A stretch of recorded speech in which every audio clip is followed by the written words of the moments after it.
அனைவருக்கும் வணக்கம். நான் காயத்ரி கிருஷ்ணன். இன்றைக்கி நம்ம திருவாதிரை ஸ்பெஷல் ரெசிபி தான் ஃப்ரெண்ட்ஸ் பார்க்க போகிறோம். வீடியோ எல்லாரும் ஸ்கிப் பண்ணாமல் பாருங்கள். வீடியோக்கு ஒரு லைக் கொடுத்துட்டு நம்ம மணக்கோலம் குக்கிங் சேனலை சப்ஸ்கிரைப் பண்ணிக்கோங்க. இந்த ரெசிபிக்கு நான் ஒரு அரை டம்ளர் பச்சரிசி எடுத்திருக்கேன். பச்சரிசியை மிதமான சூட்லேயே வச்சுட்டு வறுத்து எடுத்துக்க போகிறோம். அரிசியை நல்லா க்ளீன் பண்ணி கடாயில் போட்டு வறுத்துக்கோங்க. மீடியம் ஃப்ளேம்லேயே வறுத்துக்கலாம். அரிசி கொஞ்சம் வறுபட்டு வர ஆரம்பிக்கிற டைமில் இப்போ இதில் நம்ம பாசிப்பருப்பை சேர்த்து வறுக்க போகிறோம். அரை டம்ளர் நம்ம பச்சரிசி எடுத்துருந்தோம். அதுக்கு ஒரே ஒரு ஸ்பூன் மட்டும் பாசிப்பருப்பு எடுத்துருக்கோம். அதை உள்ளே சேர்த்துட்டு நம்ம வறுத்துக்கலாம். பிரசாதம் பண்ண போகிறோங்கிறதுனால வெறும் அரிசியில் பண்ண வேண்டாம். அதனால் நம்ம இதில் ஒரு ஸ்பூன் மட்டும் பாசிப்பருப்பை சேர்த்துட்டு வறுத்துக்க போகிறோம். இந்த அளவுக்கு அரிசி பாசிப்பருப்பும் செவக்க வறுபடணும். இந்த டைமில் நம்ம ஸ்டவ்வை ஸ்விட்ச் ஆஃப் பண்ணிடலாம். வறுத்ததை ஒரு பிளேட்டில் கொட்டியாச்சு. இது நல்லா ஆறட்டும். வெள்ளை கரைசல் நம்ம ரெடி பண்ணுறதுக்கு இங்கே பேனில் இந்த சைஸ் டம்ளரில் நம்ம அரை டம்ளர் பச்சரிசி எடுத்துருந்தோம். அதுக்கு நமக்கு அரை டம்ளர் வெல்லம் எடுக்கணும். அரை டம்ளர் வெல்லத்துக்கு 1.5 டம்ளர் தண்ணி, அதுதான் ரேஷியோ. ஆல்ரெடி ஒரு பேனில் 1.5 டம்ளர் தண்ணியை விட்டுருக்கோம். லேசாக கொதி வருது. இந்த டைமில் நம்ம எடுத்து வச்ச அரை டம்ளர் வெல்லத்தை இதில் சேர்த்துடலாம்.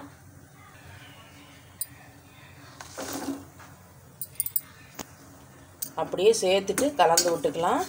வெல்லம் கரைஞ்சி வரட்டும். வெல்லம் பாகாகணும்லாம் இல்லை, கரைஞ்சாலே போதும். கரைஞ்சி வரட்டும். மிக்ஸ் பண்ணி விட்டுக்கலாம். வெல்லம் நல்லா கரைஞ்சி வந்தாச்சு பாருங்கள். ஸ்டவ்வை நம்ம ஆஃப் பண்ணிட்டோம். இது கொஞ்சம் ஆறட்டும். ஆறுனதுக்கப்புறம் நம்ம ஃபில்டர் பண்ணி எடுத்துக்கலாம். வெள்ளை கரைசல் ஆறுறதுக்குள்ளே இங்கே நம்ம வறுத்த அந்த அரிசி பாசிப்பருப்பு கூலாக எடுத்து மிக்சி ஜாருக்கு மாற்றிட்டோம். இதை இப்போ நம்ம பொடி பண்ணி எடுத்துக்கலாம். பொடி பண்ணி எடுத்தாச்சு பாருங்கள். இந்த பதத்துக்கு அரைக்கணும். கையில் நீங்கள் எடுத்தீங்கன்னா பாருங்கள், லைட்டாக அந்த ஒரு லேசாக அந்த ஒரு கொரகொரப்பு இருக்கணும். அந்தளவுக்கு அரைச்சாலே போதும். வெள்ளை கரைசல் கூலாக எடுத்து இப்போ இதை நம்ம ஃபில்டர் பண்ணி எடுத்துக்கலாம். ஏன்னா வெள்ளத்தில் அடியில் சம்டைம்ஸ் அந்த டஸ்டெல்லாம் இருக்கும். அதனால் இந்த மாதிரி ஃபில்டர் பண்ணி எடுத்துகிட்டு நம்ம பண்ணுவோம். வெள்ளை கரைசலை ஃபுல்லாக நம்ம ஃபில்டர் பண்ணி எடுத்துட்டோம். ரெடி பண்ணுறதுக்கு நான்ஸ்டிக் பேன் தான் எடுத்து வச்சுருக்கோம். பாருங்கள், இப்போ அந்த பேனில் நம்ம வடிகட்டி வச்சுருந்த வெள்ளை கரைசலை உள்ளே சேர்த்துடலாம்.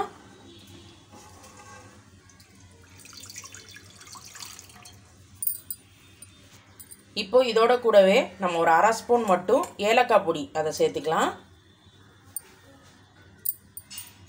ஏலக்காய் பொடியோடு சேர்த்து கலந்து விட்டுப்போம்.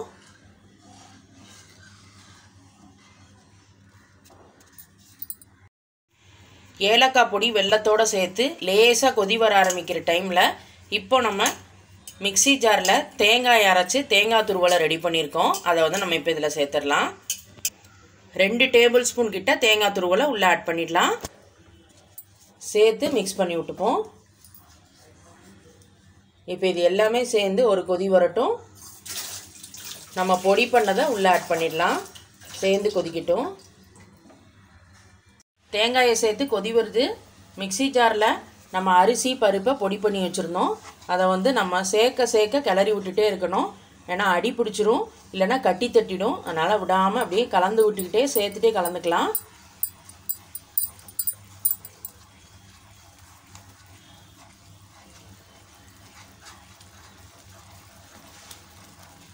அடுப்பை மிதமான சூட்டிலே வச்சுக்கோங்க.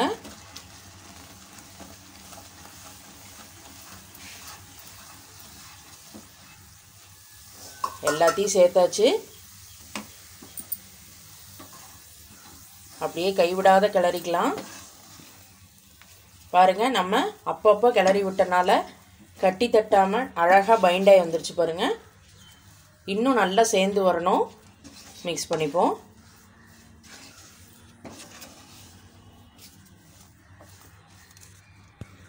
இப்போ சேர்த்து கலந்துட்டோம் பாருங்கள். ரொம்ப கெட்டியாக இருக்குது. இந்த டைமில் நல்லா கொதிக்க வெந்நீரை ஒரு டம்ளர் ஃபுல்லாக அப்படியே சேர்த்துட்டு நம்ம கலந்து விட்டுக்க போகிறோம். இந்த மாதிரி ரொம்ப திக்காக இருந்ததுன்னா நல்லா சூடான வெந்நீரை சேர்த்துட்டு மிக்ஸ் பண்ணிக்கோங்க.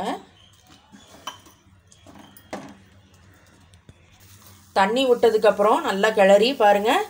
அவ்வளோ கரெக்டான பக்குவத்தில் பேனில் ஒட்டாமல் பாருங்கள் கரெக்டான கன்சிஸ்டன்சி வந்துடுது. இப்போ நம்ம அடுப்பை லோ ஃப்ளேமுக்கு மாற்றி வச்சிடலாம். நெய்யில் முந்திரி திராட்சையை நம்ம தாளித்து கொட்ட போகிறோம். அதனால் அடுப்பை லோ ஃப்ளேமில் வச்சுருவோம். தாளிக்கிறதுக்கு பாருங்கள், கடாயில் நல்லா ஒரு டேபிள் ஸ்பூன் ஃபுல்லாக நம்ம நெய் விட்டுக்கலாம். நெய்யில் ஃபுல்லாக நான் கொஞ்சம் நிறையா விட்டு தாளித்து போட்டால் தான் நல்லாயிருக்கும். நெய் வந்து உருகி வரட்டும். நெய் உருகுனதும் ஃபஸ்ட்டு முந்திரி சேர்த்துடலாம். திராட்சை சேர்த்துக்கலாம். சேர்த்து அப்படியே கலந்து விட்டுப்போம். முந்திரி திராட்சை வறுபட்டு வரட்டும். நம்ம சப்ஸ்கிரைபர் திருவாதிரை ஸ்பெஷல் ரெசிபி போடுங்கன்னு சொல்லியிருந்தாங்க. அதனால தான் இன்றைக்கி நம்ம திருவாதிரை களியை பண்ணி அப்லோட் பண்ணுறோம். நெய்யோட நம்ம தாளித்த முந்திரி திராட்சையை அப்படியே இந்த களியில் சேர்த்துடலாம். சேர்த்து நம்ம ஒரு தடவை கலந்து விட்டுக்கலாம். கலந்து விட்டுட்டு நம்ம ஸ்டவ்வையும் ஆஃப் பண்ணிவிடுவோம். அந்த நெய்யோடு சாப்பிடும்போது அவ்வளோ நல்லாயிருக்கும். இன்றைக்கி திருவாதிரை ஸ்பெஷலுக்கு திருவாதிரை களி அருமையாக ரெடி பண்ணியாச்சு. நம்ம ரெடி பண்ண திருவாதிரை களியை அப்படியே வந்து நம்ம பிரசாதமாக நெய்வேத்தியம் பண்ண வேண்டிதான். எவ்வளோ அருமையாக பிரமாதமாக வந்திருக்கு பாருங்கள். அந்த நெய்யோட அந்த முந்திரி திராட்சை தாளித்தது கன்சிஸ்டன்சி எல்லாமே அவ்வளோ பிரமாதமாக வந்திருக்கு. இதே அளவு போட்டு நீங்கள் பண்ணி பாருங்கள். நான் சொன்ன மாதிரி உங்களுக்கு சப்போஸ் வெள்ளைப்பாகில் நீங்கள் சேர்த்து கலந்ததுக்கப்புறம் கெட்டியாயிருச்சுன்னா நீங்கள் உங்கள் பதத்துக்கு ஏற்றவாறு நீங்கள் தண்ணியை சேர்த்துக்கலாம். நான் 1/2 டம்ளர் வெல்லத்துக்கு வந்து 1.5 டம்ளர் தண்ணி விட்டுருந்தேன். எனக்கு எக்ஸ்ட்ரா 1 டம்ளர் தேவைப்பட்டது. மொத்தமாக 2.5 டம்ளர் தண்ணி விட்டு தான் இதை நம்ம பண்ணியிருக்கோம். நீங்கள் உங்களுக்கு ஏற்றவாறு பார்த்துட்டு தேவைப்படுமோ தண்ணியை சேர்த்துட்டு நீங்கள் கலந்துக்கலாம். கொதிக்க கொதிக்க நீங்கள் வெந்நீர் ஆட் பண்ணிங்கன்னா நல்லா சரியான கன்சிஸ்டன்சிக்கு வந்துடும். இதே மாதிரி இன்னொன்று ரெடி பண்ணியிருக்கோம். அதையும் வந்து நம்ம அப்படியே போட்டுடலாம். நம்மளோட அருமையான திருவாதிரை ஸ்பெஷல் பிரசாதம் களி, திருவாதிரை களி சூப்பராக ரெடி ஆயாச்சு. ரொம்ப ஈஸி. கண்டிப்பாக எல்லாருமே செஞ்சு பார்த்துட்டு ஃபீட்பேக்கை கமெண்ட் பாக்ஸில் ஷேர் பண்ணுங்கள். மேலும் மேலும் இன்ட்ரெஸ்டிங் வீடியோஸ்க்கு மணக்கோலம் குக்கிங் சேனலை சப்ஸ்கிரைப் பண்ணிக்கோங்க ஃப்ரெண்ட்ஸ். தேங்க்யூ.